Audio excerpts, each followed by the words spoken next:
Many of us easily take our freedom for granted, as most of us watching this video don't have to worry about the persecution that Mika Zibanejad's father Mehrdad had to endure around 3 decades before getting to witness his son Mika get drafted by the Ottawa Senators. But Mehrdad was fortunate enough to move to Sweden after serving in the Iranian military and even serving some jail time due to believing in Christianity. I believe in God. I read the Bible. I believe everything they write in the Bible. But God gave some choice also.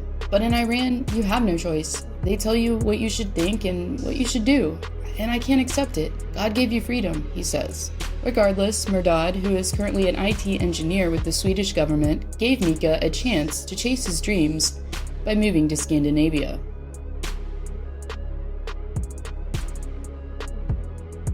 Speaking of dreams, Mika isn't the only one in his family to have chased them on ice, as Munir, who is Mika's maternal half-brother, also played hockey. In fact, Munir takes full credit for getting his younger brother, who was initially steered towards playing tennis by his father, into hockey instead.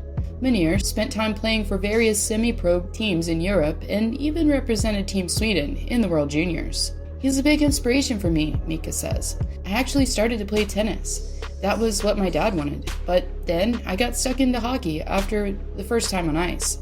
I love tennis, but obviously I love hockey more, so I switched, he says.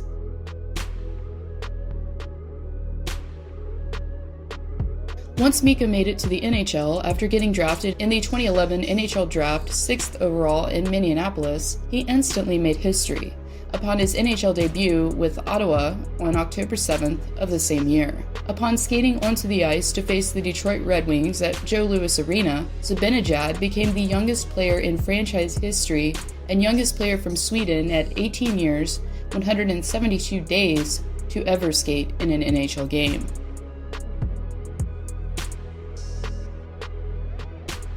Besides investing his time on ice and in the gym in the offseason, the Rangers forward is also a DJ, an interest he also gained due to his older brother already having been invested in the hobby. In 2011, not long before being drafted, Mika recalls messing around with Munir's mixer and turntables. Mika from there began producing his own beats, 4 of which, that are featured on the music streaming website Spotify, receive an average of 250,000 plays every month. One of his tunes was even played by fellow DJ and producer Tiesto at a summer festival in Mika's home country of Sweden.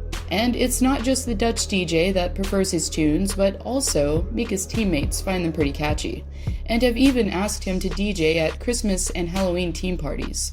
I like that I picked it up pretty quickly, he says, but it wasn't a phase, which I thought it would be.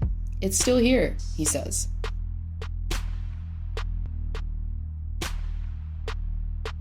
Not only has Mika produced tunes, but he's also been very productive as a center for the New York Rangers, and was during the home opener against the Winnipeg Jets earlier this season, by scoring a goal and 3 assists, and the following game in Ottawa recording his 3rd career hat trick.